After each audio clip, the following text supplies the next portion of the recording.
Hi everyone, welcome back to my channel. ഇന്നത്തെ നമ്മുടെ video topic എന്താണെന്ന് വെച്ച് കഴിഞ്ഞാൽ കോൺക്രീറ്റ് പില്ലർ വെക്കുന്നതിന് മുൻപ് കോൺക്രീറ്റിന് ഷൂ മാർക്ക് ചെയ്യുന്നത് എന്തിനു വേണ്ടിയിട്ടാണ്, അതിൻ്റെ പ്രാധാന്യത്തെ കുറിച്ചിട്ടാണ് ഇന്നത്തെ നമ്മുടെ ടോപ്പിക്. ഇന്നത്തെ വീഡിയോയിലേക്ക് എൻ്റെ എല്ലാ കൂട്ടുകാർക്കും സ്വാഗതം.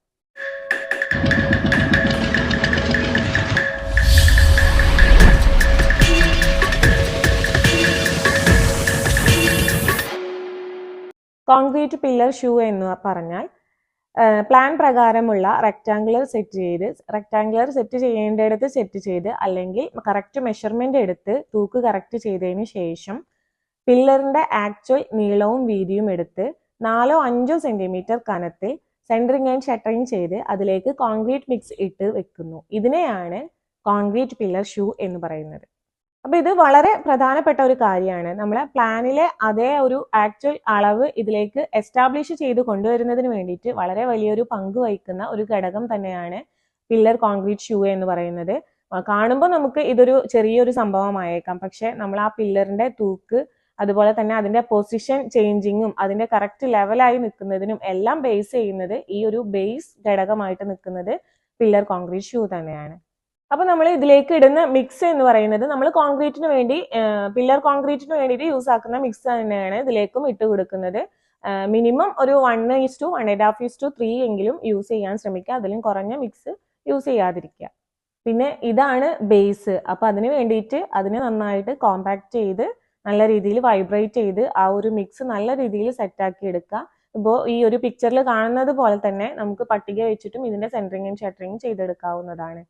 പില്ലർ എസ്റ്റാബ്ലിഷ് ചെയ്യേണ്ടത് എവിടുന്നാണോ നമുക്ക് താഴെ നിന്ന് ചെയ്തു തുടങ്ങേണ്ടതുണ്ട്. ചില സമയങ്ങളിൽ നമുക്ക് ഫസ്റ്റ് ഫ്ലോറിന് മുകളിൽ നിന്നായിരിക്കാം, ചില സമയങ്ങളിൽ നമുക്ക് പ്ലിന്ത് ബീമിന് മുകളിൽ നിന്നും ചെയ്തു തുടങ്ങാറുണ്ട്. അപ്പൊ അങ്ങനെയുള്ള സമയങ്ങളിൽ ഇപ്പൊ നമ്മൾ താഴെ നിന്ന് ചെയ്തു തുടങ്ങുമ്പോൾ ശ്രദ്ധിക്കേണ്ടത്, താഴെ നമ്മൾ ഫ്ലാറ്റ് ലെവലിലായിരിക്കും പില്ലർ ചെയ്തു തുടങ്ങുക, അല്ലെങ്കിൽ സ്റ്റെപ്പ്ഡ് ഓർ സ്ലോപ്ഡ് ഫൂട്ടിങ് കഴിഞ്ഞതിന് ശേഷമായിരിക്കും പില്ലർ ചെയ്തു തുടങ്ങുക. അപ്പൊ അതിന് മുകളിൽ കറക്റ്റായിട്ട് ഈ ഒരു പില്ലറിന്റെ ആക്ച്വൽ സൈസ് നീളവും വീതിയും കറക്റ്റ് ചെയ്തെടുത്തതിന് ശേഷം 4-5 സെന്റിമീറ്റർ കനത്തിൽ ഈ ഒരു സെന്ററിങ് ആൻഡ് ഷട്ടറിങ് കൊടുത്ത് അതിലേക്ക് കോൺക്രീറ്റ് മിക്സ് ഇട്ട് കൊടുത്ത് പില്ലർ ഷൂ ക്രിയേറ്റ് ചെയ്യേണ്ടതാണ്. അതാണ് പില്ലറിന്റെ ബേസ്. അതിൽ നിന്ന് പില്ലർ ചെയ്തു തുടങ്ങാം. ഇനി ഇത് പ്ലിന്ത് ബീമിന്റെ മുകളിൽ നിന്നാണെങ്കിലും ഇതുപോലെ തന്നെ മെഷർ ചെയ്ത് കറക്റ്റ് ചെയ്ത് സെറ്റ് ചെയ്തിട്ട് തുടങ്ങാം. അതുപോലെ തന്നെ ഫസ്റ്റ് ഫ്ലോറിൽ നിന്നാണെന്നുണ്ടെങ്കിലും ഇതേപോലെ ഷൂ ക്രിയേറ്റ് ചെയ്തിട്ട് വേണം പില്ലർ ചെയ്തെടുക്കാൻ. അതിനുശേഷം പില്ലർ ഷൂവിന്റെ സൈസ് കറക്റ്റ് ചെയ്തിട്ട് അതിലേക്കാണ് നമ്മൾ സെന്ററിങ് ആൻഡ് ഷട്ടറിങ് ചെയ്ത് കൊടുക്കുന്നത്. അതിനു വേണ്ടിയിട്ട് നമ്മൾ പ്ലൈവുഡിൽ പില്ലർ ബോക്സ് ക്രിയേറ്റ് ചെയ്തെടുക്കാറുണ്ട്. അതുപോലെ തന്നെ അയൺ ഷീറ്റിലും പില്ലർ ബോക്സ് ചെയ്തെടുക്കാറുണ്ട്. പലക അതിനുവേണ്ടി യൂസ് ചെയ്യാറുണ്ട്. നമ്മൾ മണ്ണിനടിയിലേക്കുള്ള കൺസ്ട്രക്ഷൻ ആണെന്നുണ്ടെങ്കിൽ പലക വെച്ച് യൂസ് ചെയ്താലും കുഴപ്പമൊന്നുമില്ല. കാരണം ഷേപ്പ്ലെസ് ചെറിയ രീതിയിൽ നമുക്കൊരു നീറ്റ് ഫിനിഷിങ് കിട്ടില്ല.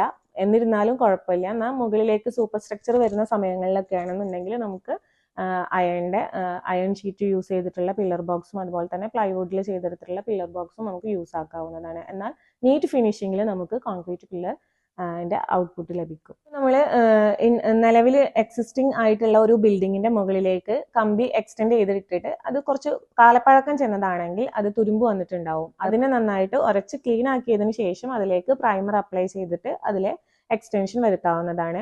അത് നല്ല രീതിയിൽ അതിന് കൊറോഷൻ സംഭവിച്ചിട്ടുണ്ടെങ്കിലും അതുപോലെ തന്നെ ഒട്ടും എക്സ്റ്റൻഷൻ കൊടുത്തിട്ടില്ല എങ്കിലും നമ്മൾ അതിനെ മാറ്റി, കൊറോഷൻ സംഭവിച്ചതിനെ മാറ്റി പുതിയൊരു റീബാറിംഗ്, നമ്മൾ മുന്നത്തെ വീഡിയോയിൽ ചെയ്തിട്ടുണ്ടായിരുന്നു റീബാറിംഗ് മെത്തേഡ്, അത് ചൂസ് ചെയ്യാവുന്നതാണ്.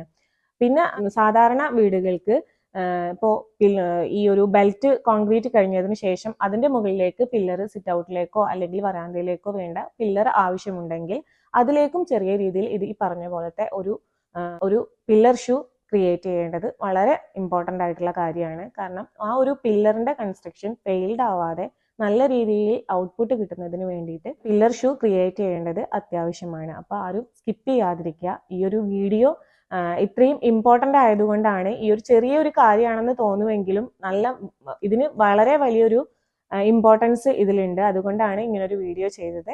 ഈ വീഡിയോ നിങ്ങൾക്ക് ഇഷ്ടപ്പെട്ടു കഴിഞ്ഞാൽ ഈ വീഡിയോ ലൈക്ക് ചെയ്യുക, തുടർന്നും സപ്പോർട്ട് ചെയ്യുക.